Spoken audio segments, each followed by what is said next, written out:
Good evening. Welcome to the Charisma Effect. Today, in our Health is Wealth section, we're going to discuss a topic that affects millions of women across the world, especially women of African descent. Today, we're going to discuss uterine fibroids. But before I go into and delve into the issue of uterine fibroids, let me debunk a myth that's associated with uterine fibroids, and that is fibroids are cancerous.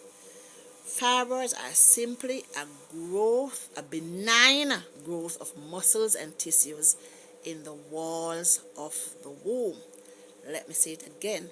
Fibroids are benign growth of muscles and tissues in the walls of the womb. And because of where the fibroids are located, fibroids are of great concern to women of childbearing age. And let me explain why. Picture this. The fibroids are in the womb and the fetus are developed in the womb. There's a constant fight for space in that womb between the fibroids and the fetus. And sometimes, and most times, the fibroids overpower the fetus for that space. And as a result, women, especially with a large fibroids, will experience spontaneous abortion or a miscarriage. Let's talk about the symptoms. Two major symptoms of fibroids are heavy and painful period or pelvic and back pain. Those are the two major symptoms of fibroids. Some gynecologists tell you that because of the reliance of estrogen to survive, women who is approaching menopause will experience a shrinkage in their fibroids because there's no estrogen that is producing in the body that the fibroids will rely on. So women will wait it out if they're not experiencing a lot of symptoms until they reach menopause and hoping that it might shrink.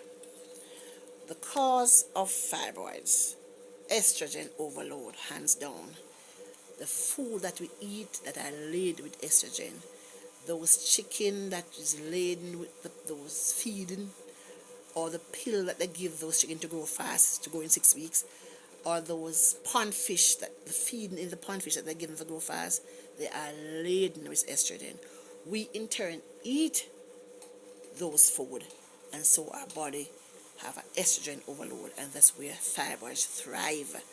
Fibroids thrives in high percentage of estrogen. And also genetic predisposition or gene pool determines whether or not we have fibroids or not. If our grandmother had it, or if our mother have it, or if our sister have it, the probability of we having fibroids is quite high. And it's also highly prevalent among black women. Treatment.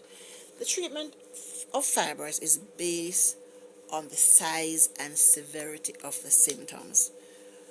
Women sometimes opt, with advice of their gynecologist most time, opt for minimal invasive procedures just because they want to save that womb.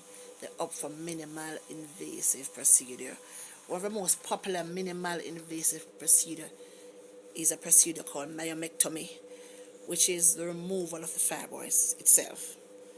But some people might say, and some women might experience, a regrowth of the fibroids after 5 years. Sadly though, the most common and most permanent and definitive, not common, the most permanent and definitive cure for fibroids is a procedure they call hysterectomy. That's a last resort, especially for women of childbearing age. Hysterectomy is by definition the removal of the entire womb, so the chances of fibroids growing back is null. But it is not good news for women of childbearing age. So it's important to have a good relationship with your gynecologist. Speak to your gynecologist about uterine fibroids.